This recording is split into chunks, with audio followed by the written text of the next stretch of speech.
So it's good to see you all. It's good to see you all, truly. Truly, just a quick announcement. Wednesday the 18th, there will be no meditation class.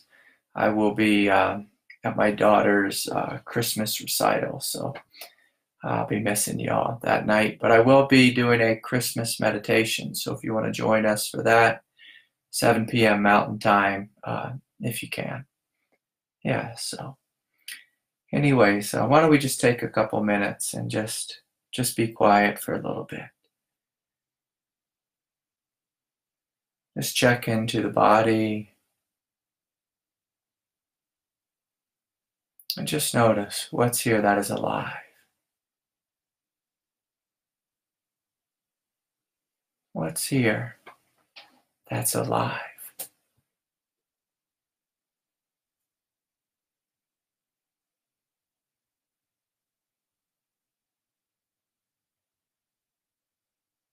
And so if you give yourself permission to be more than simply a movement of thought, movement of conditioning,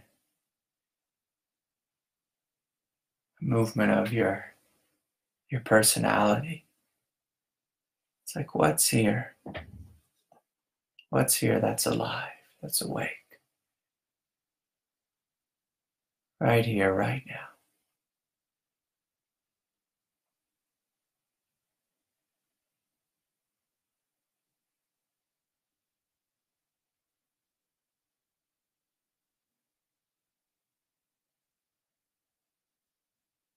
I'm always surprised how much we rush in this lifetime.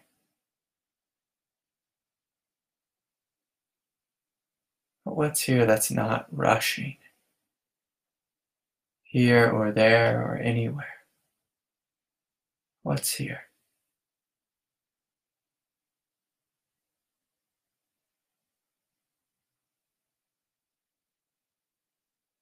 What's here beyond your job, your career?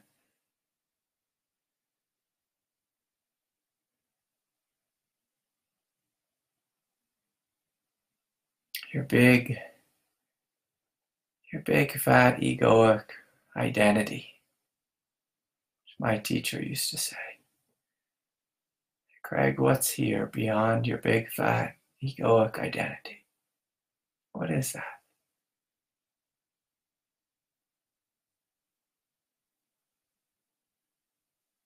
In truth, what we are is much bigger than a fat ego, much bigger. And so if you feel yourself small, can you let yourself spread out a little bit?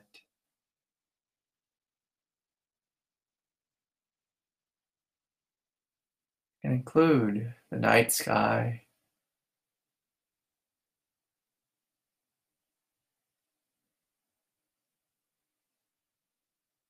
Include the entirety of the planet.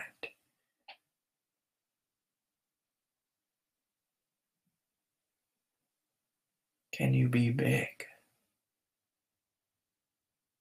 and free?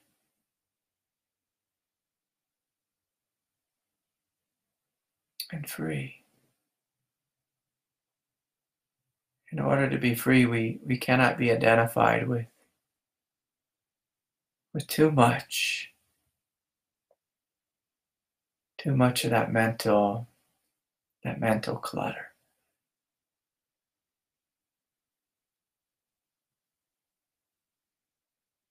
What's here that can see the clutter? And smile a little bit, say, oh yeah, I'm not just that clutter of thoughts. I'm something greater. Something greater.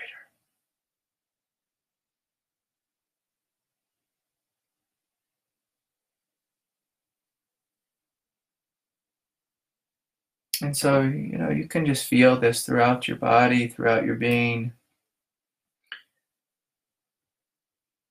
And so you allow awareness to be vast and spacious, but also allow awareness to be down and integrated, down and inclusive.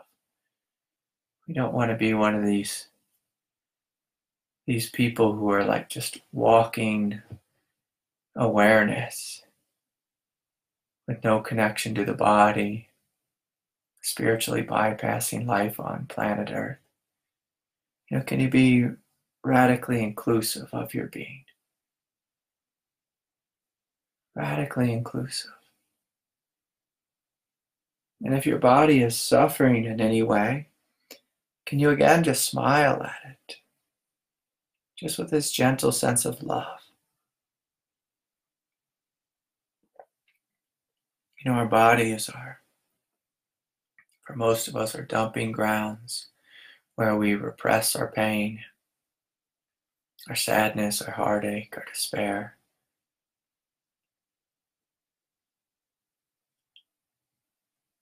We repress our addictive tendencies there.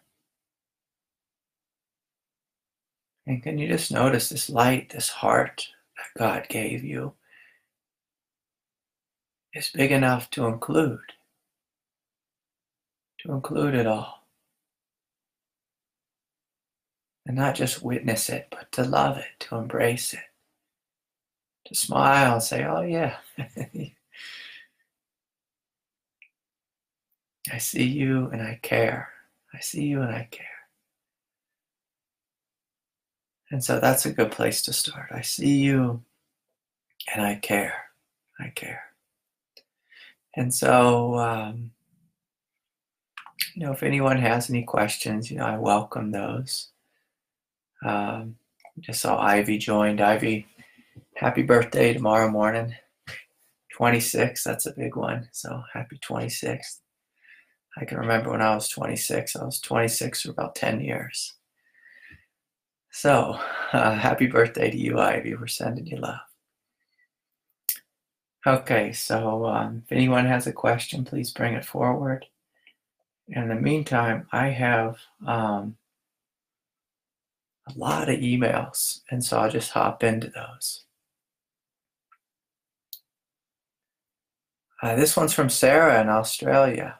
Hi, Sarah. Hi, Craig. I've spent considerable time with Sri M in Australia, India, and the United States, and to a lesser extent, other teachers, including Mother Mira, Adyashanti, Mooji, Eckhart, Tolle, and each time incredible shaking and floods of tears move through my body. I wonder how much shaking can possibly keep coming. My friend Tree has also taught me TRE, trauma release exercise, as well as given some shamanic healings, which have helped the Kriyas and the kundalini. So how much shaking can possibly happen? With your body, you may have a whole lifetime of repression in the body. Don't take that personally, because most of us do. To live on planet Earth in a sane way, most of us have to learn how to repress at a young age.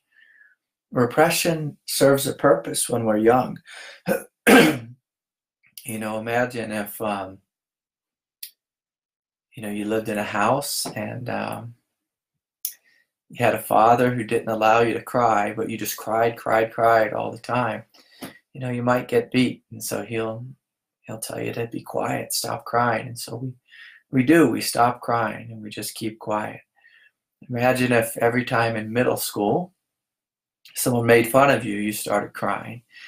Chances are it would probably get worse, the taunting from the other kids. And so we learn to repress it. We just repress throughout our life. It's a normal, healthy developmental skill to have. But at some point, as we wake up on the spiritual path, we realize, I don't want to do that anymore. I don't want to just use this body as like a garbage bag, Back in the 80s, they used to have these commercials for garbage bags, and people would just keep stuffing more and more stuff into the bag, and the bags would like stretch and expand. And there was like this competition between whoever the two garbage bag companies were, who had the strongest bag, like you could stuff the most in. And a lot of human beings are like that. They just use their will and they stuff into their body. And as you do, eventually you begin to carry around about 8,000 pounds of heartache. And oftentimes this will turn into addictions and neurotic behavior. That's just kind of how psychology works. The more you repress, the more neurotic and or addicted you become. It's just basic math. And so as you wake up on the path, a lot of people wake up and they start experiencing peace and they say, oh, I like this peace. And then they get kind of addicted to the peace, which isn't a bad thing to get addicted to. But many people, they go to the peace first, because when you step into the peace, you start to experience this great sanity, great clarity, great freedom. You're like, oh, this is exquisite. I like this. But at some point on the path, out of the depths of our being starts bubbling this old pain, old addictions, neurotic tendencies, whatever it is, and it comes into the peace. And then the great question is, can we face this with love? Can we face this with love and strength? When we face it with love and strength, then we don't just have peace, but we begin to have peace with the awakening of unconditional love. And in order to have a foundation for this to be abiding, we have to have unconditional courage. Unconditional courage. And one of the ways we discover unconditional love is unconditional and unconditional courage is God will give you something that will seem endless. Endless. But I assure you, just like the Buddha assured us, probably 2,500 years ago or whenever the Buddha lived, everything is impermanent. Everything has a beginning and an end. A beginning and an end. And so, Sarah, can you give yourself permission just to surrender and shake and shake and shake and let the tears flow as long as it takes? I mean, I can say with some level of humility, I had anger with my father for the good part of 15 years. And so I had to let the anger flow and flow and flow. And then under the anger, I realized, oh, there's great sadness. And so then I let the sadness flow and flow and flow. And you do that until it empties out. And, I encourage you to look at, what does it mean to be free? When we're free, true freedom doesn't have biases, especially egoic biases, I like this feeling and I don't like that feeling. True freedom has a willingness to feel and experience everything, whether it feels good or bad or ugly. And there's this egoic tendency that says, I like peace and I don't like pain. I don't like addiction. I don't like, sadness. I don't like shaking. But I encourage you to step beyond that, to see if there's something here that's beyond bias of the fight or flight response. As you do so, as you go beyond bias, you outlive things like the fight or flight response or the pleasure principle. You begin to wake up to what the Buddha called the experience of no self. It's a very disorienting state of consciousness. It's not indifference. Some people mistake indifference for no self. When you step into the space of no self, you realize that what you are is the space that's radically okay in a completely embodied way, which is existing and not existing at the same time. It's very bizarre. It's very bizarre. Because our whole lives, we see life through the lens of this individual who likes things and doesn't like other things, who chases one thing and avoids another.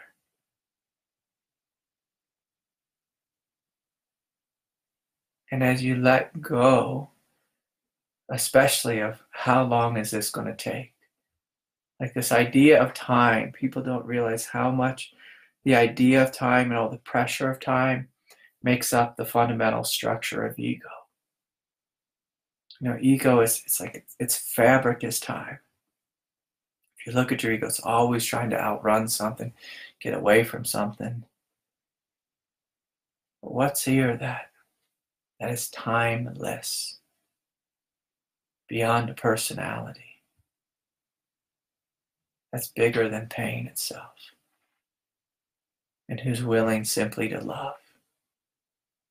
So it's a great question. So Sarah, thank you for this. So just keep surrendering. That's the idea.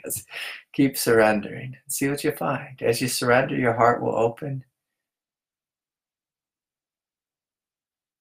and you'll discover incredible strength, a strength that has no end. Here's another question, excuse me, from Australia. This is from Mel. Mel's having this wonderful experience that's often referred to as the dark night of the soul. Hi, Craig. I'm still on this journey, and it's reaching an interesting and terrifying place. I always thought terror was one of God's greatest tricks, when you really open to terror with a big open heart, you discover incredible excitement. And so, Mel, I'm going to encourage you to keep opening. I feel as though I am dying while still alive. And see, this is beautiful here. I feel as though I'm dying while still alive. And this is that kind of that disorienting space that I was speaking about. You'll feel as if you're dying, like literally, your ego is dying. Your individuality is dying. And yet there's something here that's alive, something here that's awake. So that's good. Craig, you described the ground falling out beneath one's feet. This is the state I feel I am in. I cannot hold on to anything, as the realization that everything is temporary and is temporary is hitting, and all I previously gained, meaning, safety, and certainty from, is dissolving. So everything's dissolving. And again, this is like, we can look at the spiritual path as terrifying or thrilling. People do all kinds of crazy drugs to have like wild experiences. And sometimes if you just sit down and meditate, sit long enough, you'll start to have all these worlds come forward that will become terrifying and frightening. But if you continue to sit with them and open to them, your heart wakes up, your belly wakes up, and you discover something that's thrilling. She goes on to write, and while my heart is purging and everything that I've ever suppressed and repressed, both in this lifetime and the ones before, are being burned up in this inner fire. Yeah, Mel, this sounds like you're doing great. You're doing great. It's working. As a single parent, here's their question, and looking after two small children, working at the same time, trying to make ends meet, this is a very challenging time. So I'll give you a little hint, Mel. When God gives us these incredible experiences and then does something silly, like also gives us, two children, and we're a single mom and we have to work, to provide for our children, God is going to teach you about trust. Trust is a very unique quality of strength. A lot of people think of strength as just being like this, being like some real austere Zen master. But sometimes God puts us in a situation where we are literally, it's a double bind. I have to watch my language because YouTube doesn't like me when I use profanity, but I was about to there. When we are just caught in between a rock, in a hard place, there's no escape. God loves to put us in this situation because when you are put in a situation like that, your ego oftentimes will just start running very, very fastly, very intensely, and it's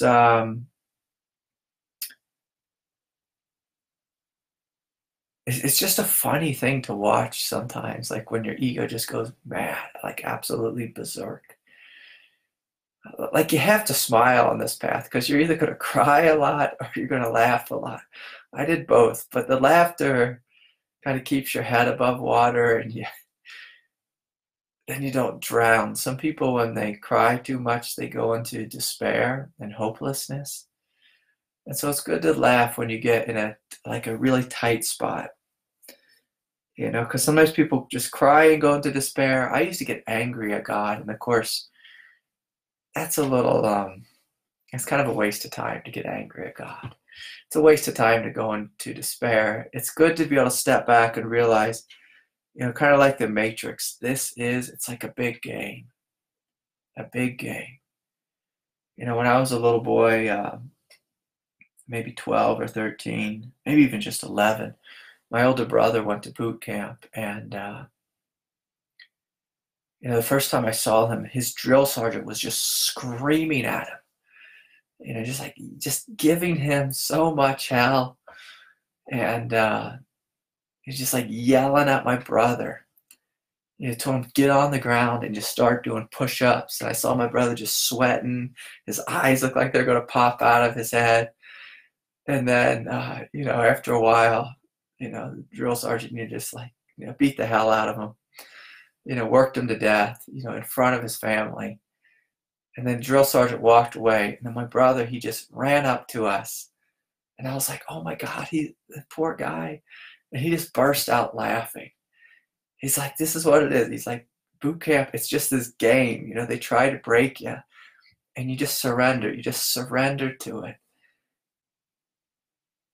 And, it really shook my reality because my reality was like, oh, he's in so much suffering. And, he was the one suffering.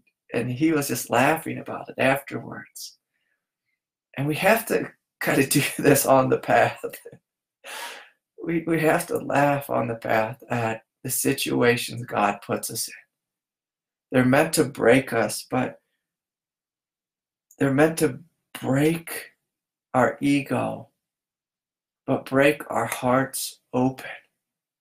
Break our egoic will and open our divine will.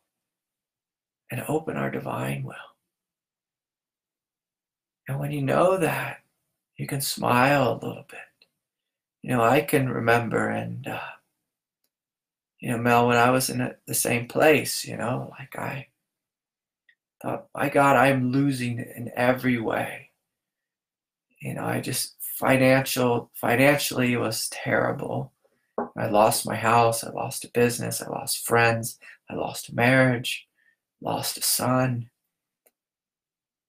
And it's so tragic. I mean, you could easily get depressed. But one of the things I did in those moments is just to really soften into trust.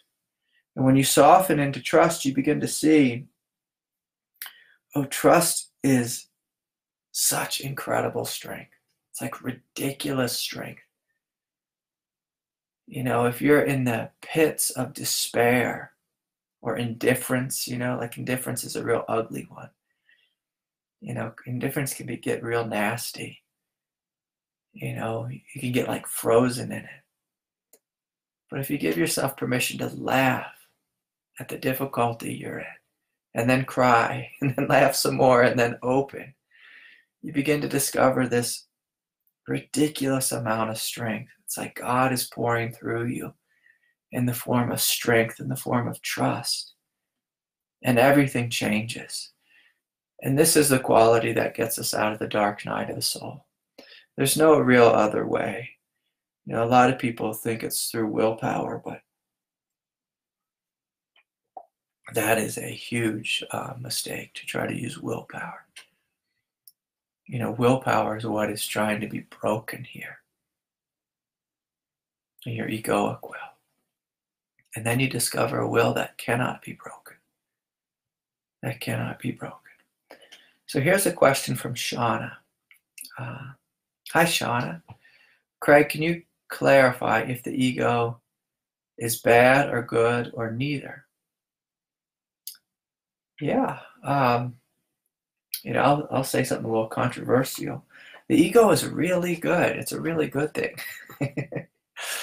You don't hear that much on the spiritual path. It's a beautiful thing, the ego. I want you to imagine that all of us were dogs in the last lifetime. You know, so just pick what kind of dog you wanted to be. Chad, you could be a pit bull, you know, with a big heart.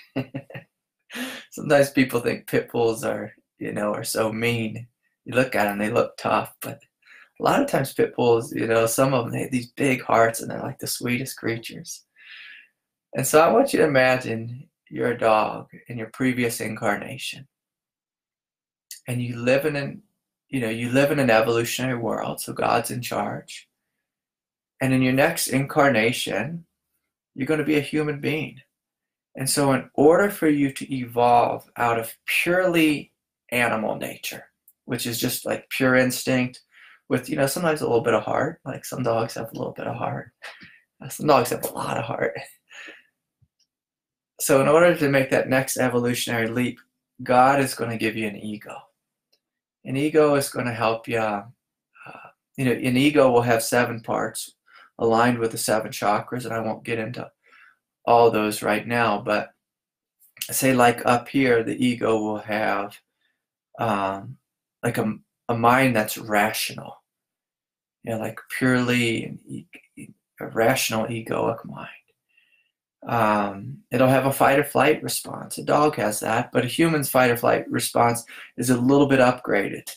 And so that's what the ego is. It's like a little bit upgraded consciousness from animal consciousness.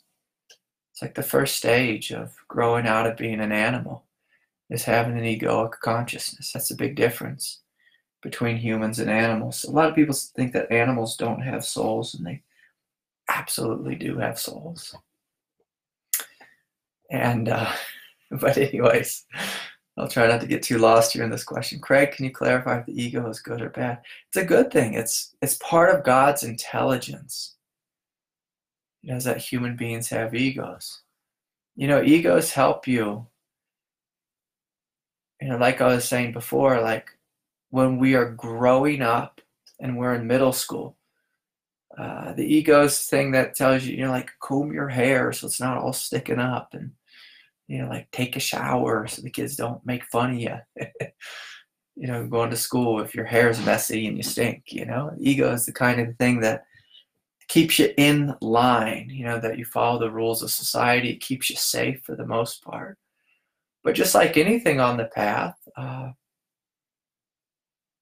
most of us have outgrown it. But unfortunately, there's 2 great forces on planet Earth. There's the force of evolution. There's also the force of habit. And so with the force of habit, when we have something like an ego, we tend to just take on that habit, and then the habit just takes over us. And then we become a slave to it. And then you end up in a place like this, and someone says the word freedom. It's like, oh, what is freedom? Freedom is to live beyond habit, live beyond ego. And so at some point on the path, Shauna, we can say, okay, I don't need so much of my ego anymore. I can begin to let go of my habitual attachment to guarding and defending myself like I did when I was a middle school boy or girl or individual. You know, and so that's what we're doing. And this is one of the great things Aurobindo spoke about. He said, well, where are we at in history? And once we were just like purely an animal species, then we grew into a human being. And then his vision was that we would grow into divine beings.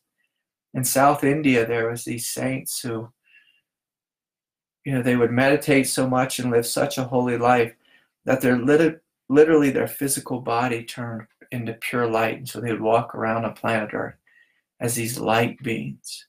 These light beings. I mean, imagine that. Imagine that. Can we imagine what life could be like beyond the human? Like, what's next? What's next in the world of evolution? What's next? Are human beings so arrogant that they think that we're the end of the road? That's a very arrogant thought, to think that like this human egoic structure is the end of the line here.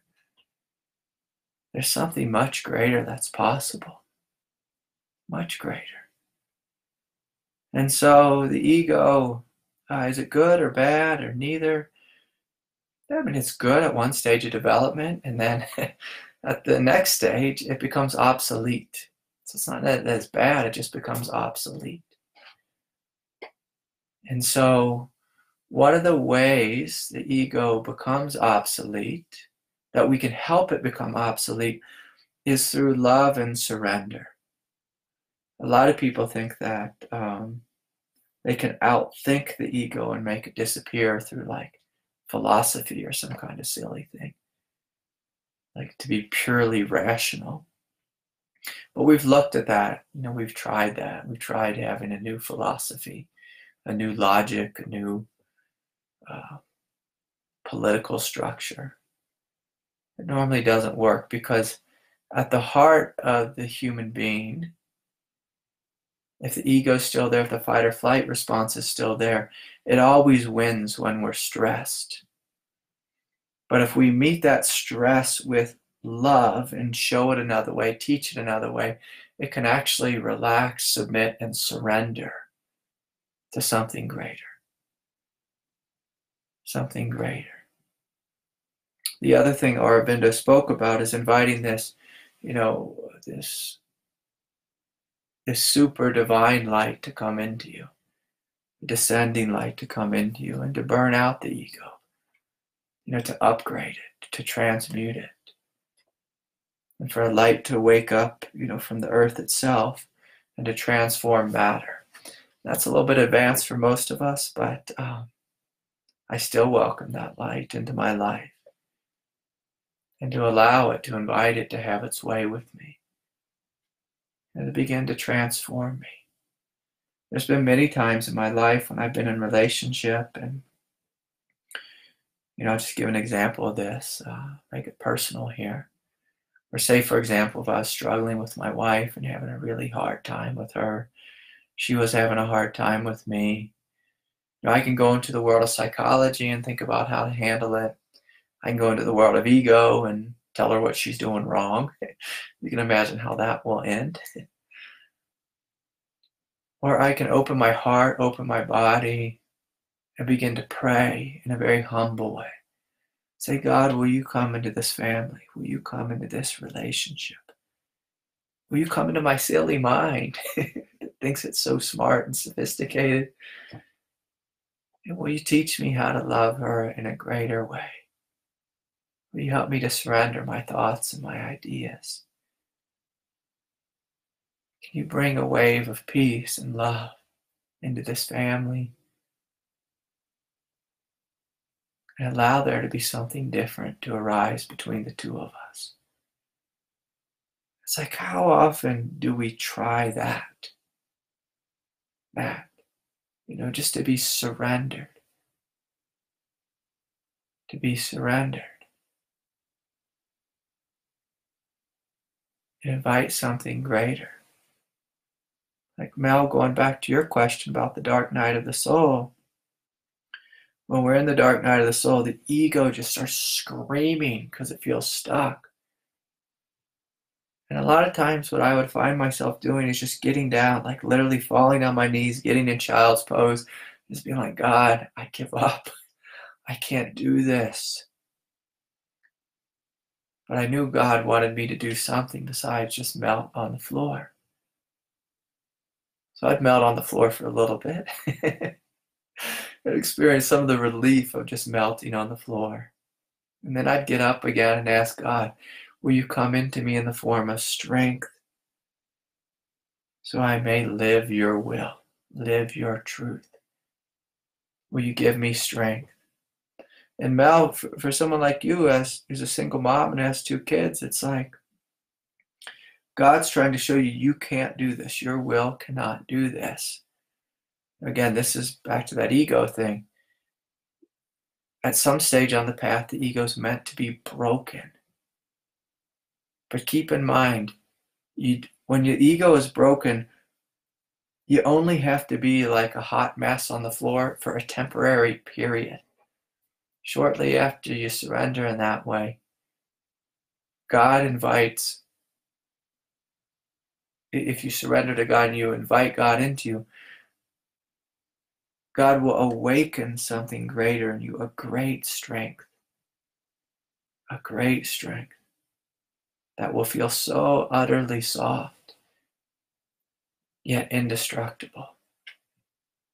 It's quite paradoxical. And again, this is one of the beautiful things the dark night of the soul teaches us. And the funny thing about it is, it's actually hilarious when you look back on like what's done to you. Like it was hilarious when my older brother went to boot camp and the drill sergeant was yelling at him. But in the moment, it feels utterly tragic. It just feels tragic. It's like ego death feels tragic. It's like, I'm dying. But then it's good to ask, that great question from Ramana Maharshi, like, who are you? Like, are you actually dying? And there's me many times I would just stare at my hands. I'd stare at myself in the mirror. My ego would be screaming, I'm dying. And then I just laugh because I'm not dead. I'm not dead. It's just that great illusion that you're dying. It's just attachment is dying. An old way of being is dying. Can you all remember when you outgrew puberty? Puberty died. Isn't that a great thing? Like, my God, if we're all still in puberty now. Middle school died. That's a good thing. High school died. That's a good thing. It's a good thing. Us needing our parents to be perfect, that idea dies. That's a good thing. Us needing our boss to always give us love and respect, let that die. Can you love and respect yourself? Can you look inside and see how strong you are, how beautiful you are, how noble you are? And so that's a great question, Mel. My heart's with you. Call on God. Call on support. It will come. It will come. Okay. Now here's a question from India. This person's name is Guru Swami. Guru Swami, maybe I should be going to you with a name like Guru Swami. Guru Swami writes, Craig, what can we do to become awakened? Guru Swami, it's all about surrender, my friend. So the doing is surrendering. If you want to wake up quick, fall on your knees, get in child's pose. Get in child's pose. Look inside at all your wounds, your shadows, your fears, and face them all with love. How's that for an instruction? That's a good start. That's a good start. Can we know what is blocking awakening in head, heart, and gut? He writes. Yeah, that's a good question. Can we know what is blocking us? So in a lot of like yogic and Indian literature, they act like blockages, I shouldn't say they act like. Oftentimes blockages are described as like, it's almost like you have a brick, a block. It's like a physical thing in your heart, a physical thing in your belly, a physical thing, I don't know, in your throat. It can feel like that. I can remember when I went to Ramana Ashram, and if you walk up Mount Arunachala above Ramana Ashram, there's this little cave that Ramana used to sit in called Skanda Ashram. My teacher said, Craig, when you go there, make sure you go to Skanda Ashram. So we had this great connection to Skanda. My teacher would call on Skanda, and Skanda would just show up in the room. For those of you who don't know, Skanda is like the warrior of light. He's like the general of all the forces of light. This incredible deity, Skanda. Deity seems like not even the right word, but. So I went and I sat in Skanda Ashram. I invoked the energy of Ramana. I invoked the energy of Skanda, and then right away I just felt like this, like there was like a billiards ball, literally, like just in my throat, and I was like choking on it. I was like, oh my God, what is this? What is this? And I could say, oh, it's my throat chakra was blocked. It's a blockage. But what is a blockage? Like if I look back at my life as a young kid, I've told this story often, but I had a father who was like a drill sergeant. Basically, the teaching in the house was shut up, be quiet, work. That's all you're here to do is to work, stack wood, cut the grass, paint this, paint that, fix the fence, whatever it is, work, push the wheelbarrow. Just like shut up and work. And when you're told that, and you have, you're just like a little kid, you tend to just like clench in your throat because you get kind of angry, you get kind of sad, you want to complain, but when you have a dad like I had, you don't complain, it's like you don't complain. So all this energy gets stuck in your throat. And so Guru Swami, this is what I'm encouraging you to do, is to inquire if you have a blockage in your head, your heart, your belly, your throat, wherever it is, to inquire into it. Say, what is this about? What is this feeling about?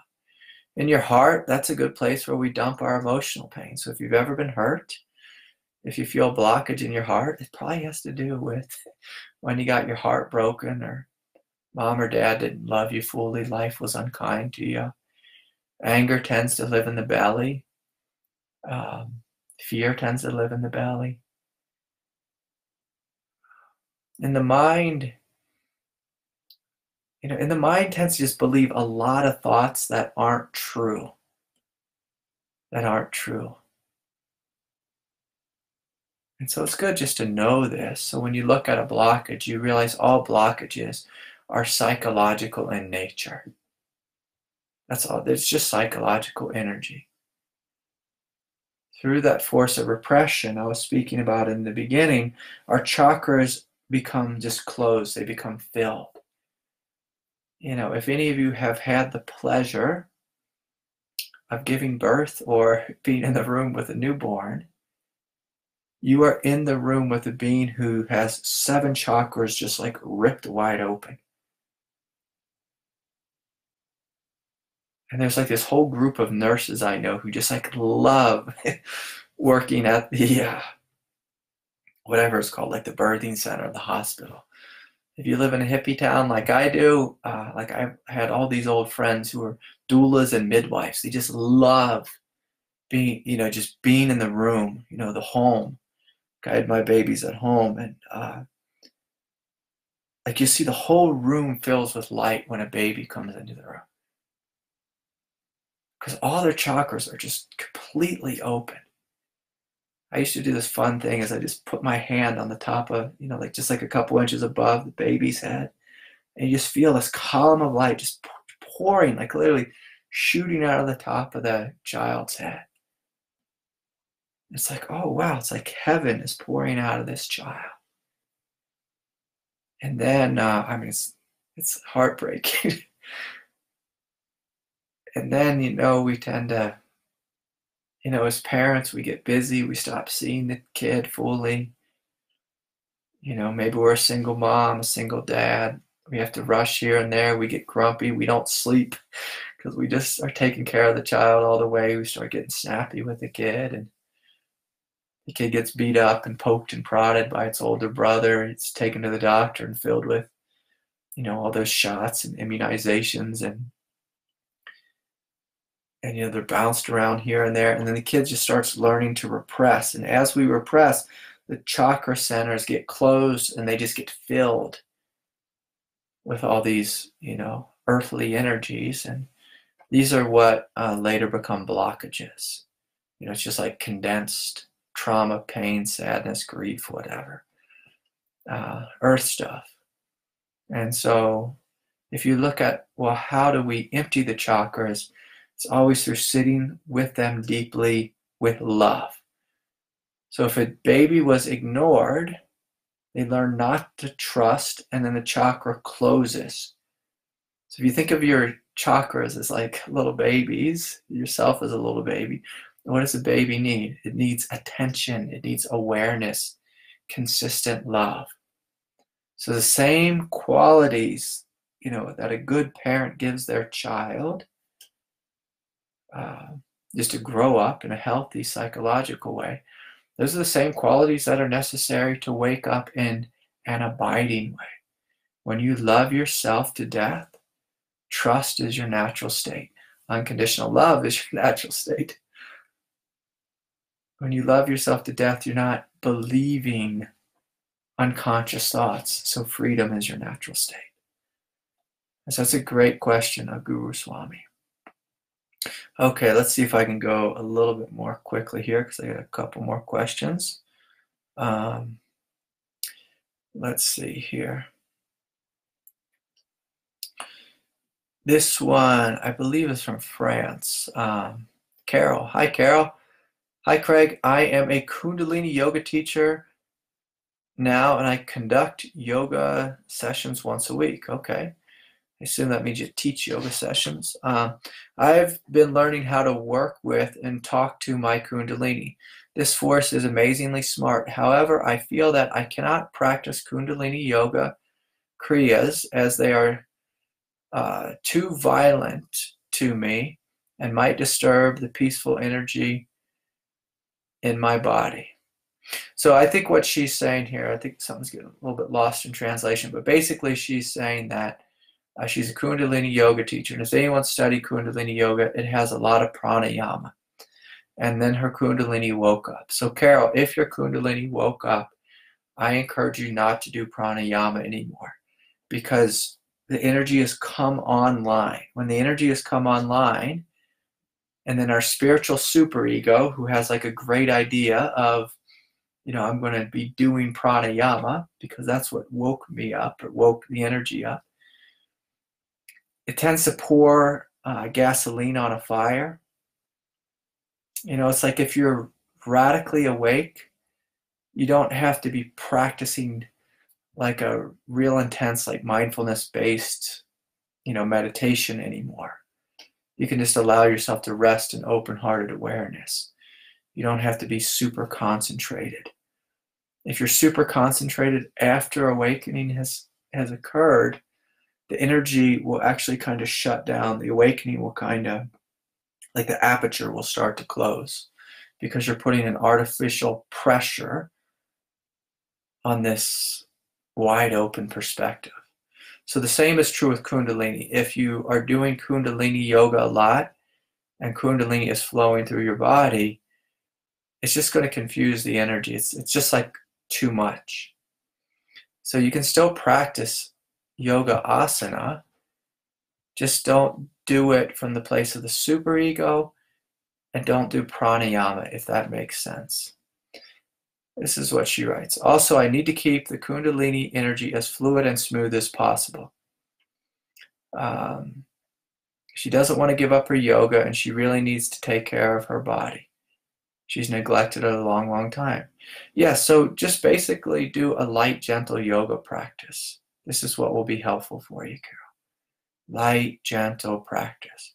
After energy is awake and it's really flowing through us, our practice needs to be light and gentle. And that should be a relief to you to not be, seeking so much or practicing so much or practicing so austerely. Okay. Here's one more question. This is a fun question. This is from Wesley. Hi, Wesley. Wesley, thanks for making me smile here. Hi, Craig. Thanks for your teaching. As I am exploring self-inquiry in my own experience, I am curious to respectfully pose Ramana's question to you and ask, Craig, who are you? Who are you? It is a question pointing out beyond speech, but I am still curious to hear how you articulate your experience. Yeah.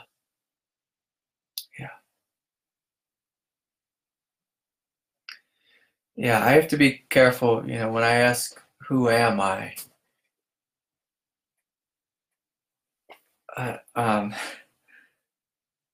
Often my mind goes really, really blank, and I can start to go into weird states of samadhi. Weird may be the wrong word. Sometimes I can get stuck in states of samadhi, and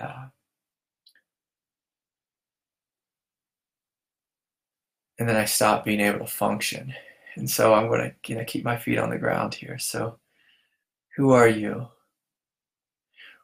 One of the things that I found that's helpful, because when I used to sit deeply, like I said with that question, is I'd go into this just states of just samadhi, and then an hour would go by, 2 hours, 3 hours, 4 hours, and my body would go limp.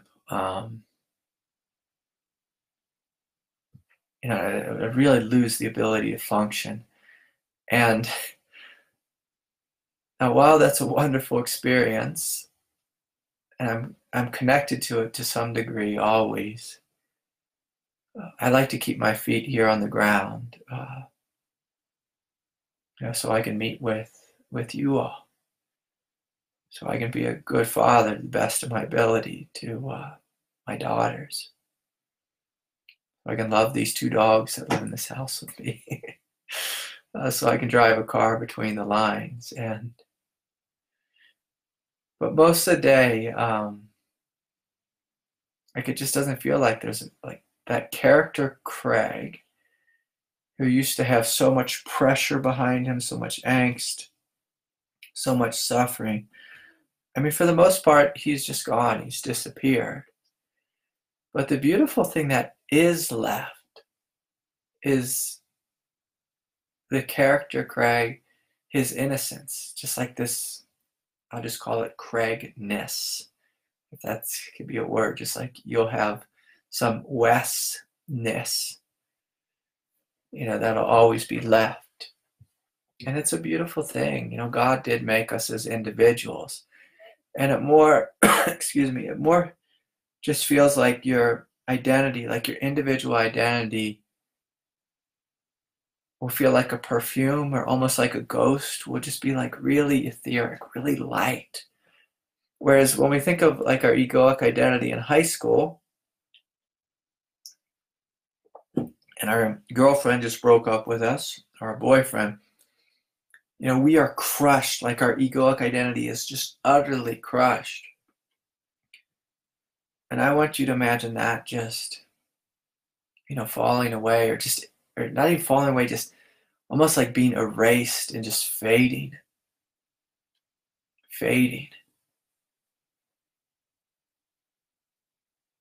And so there's still something here.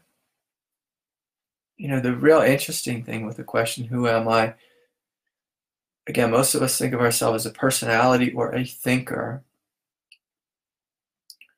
For me, I don't think of myself as a thinker anymore. Like the thoughts, they just come, they flow. And there's just like this openness. So oftentimes I feel or experience myself as simply this conduit.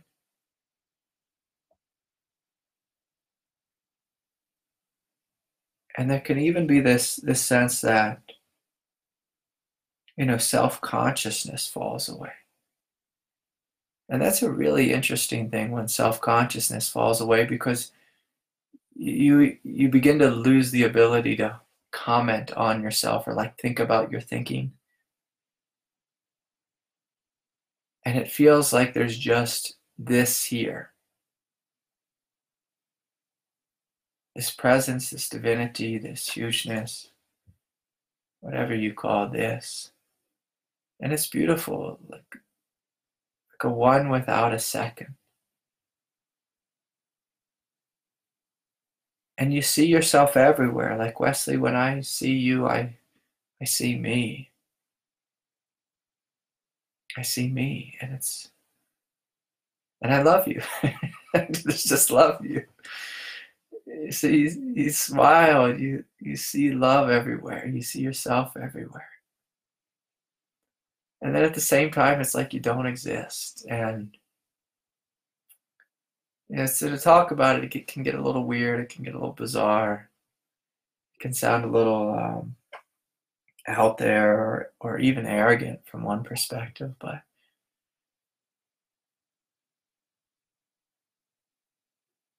and so it's great just to sit with this question. It's such a powerful question. Who am I?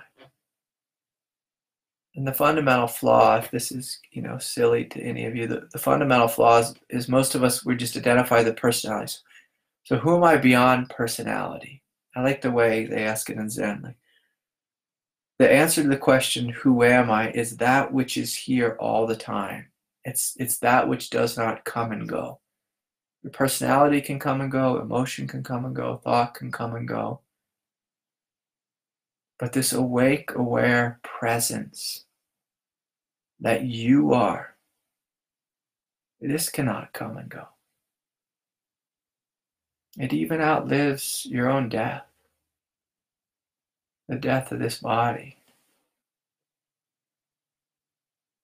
And when you start to see that and feel that, things can get really strange and bizarre, but there's also this great relaxation that takes place. Like, oh, there's no rush to heal, to fix, to do, but there is just this natural movement of love. A natural movement of love. So anyways, Wesley, thank you so much for your question. Thank you all for sharing yourself with me, your hearts. I'm looking at you all here, my computer. Just this great love for you. And I'll just say this, after saying all those things about my experience, one of the beautiful things that I see is that's really has fallen away. It's like when we first wake up, there's this idea that I'm awake and everyone else is asleep. But the further you walk, you just start to see that everyone is awake. Like everyone is awake. The whole world is awake. And there's just this utter beauty and divinity pouring out of everyone and everything. And that whole sense of division and dividedness, it's like it just gets wiped out. All of life is divine. That's the truth. No one is more awake than another. Different people manifest it more than others, that's for sure. But everyone is God. Just utter God, like absolute God. And when you see that, your heart breaks. You're like, oh boy. It becomes very hard to be mean to someone. Very hard. And if you do, you feel terrible remorse. Terrible remorse for not treating someone with the absolute highest love and respect. And so, my heart's with y'all. Y'all have a wonderful night. So good to be here. Peace be with y'all. Good night.